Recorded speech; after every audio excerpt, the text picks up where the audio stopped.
Sean Cruz, the TD Ameritrade, joined us now for the Trader Rundown and what's on the minds of traders. And a lot of traders are watching Apple and that $1 trillion market cap.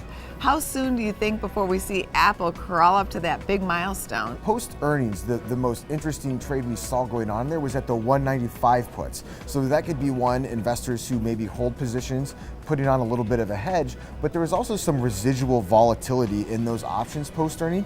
You could have seen some traders coming out there and selling those 195 calls, really just saying as long as Apple stays above that 195 level, we'll be all right post earnings and we can keep some of that premium we collected. But it was interesting to see the activity on a strong earnings report, a strong move upside on the put side at that 195 strike.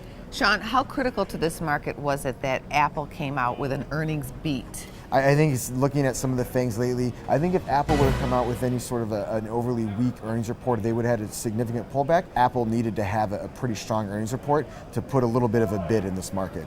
Do you think that Mondelez is a stock to watch here? We're seeing a lot of activity in Mondelez puts at the 41.5 strike, about $2 out of the money on the downside. Procter & Gamble came out and announced they're going to try and do that, and they're saying, look, if we raise costs, then usually the rest of the staples also increase costs along with us. I think right now a lot of investors are unsure of how that will play out for some of these bigger staple companies. You have GE back on your list. I was really surprised by this. Why GE? We're seeing a lot of activity at the 13.5 calls right now. They did come out and announce that they got awarded a new government contract. We've seen a lot of interesting moves out of management to try and reorganize the business, and that's going to involve a lot of deal activity and spinning certain business units off and reinvesting in some of the businesses that they see a lot more as a growth potential. And we're also seeing a lot of activity on their stock buybacks. Well, the Fed wrapped up its July meeting.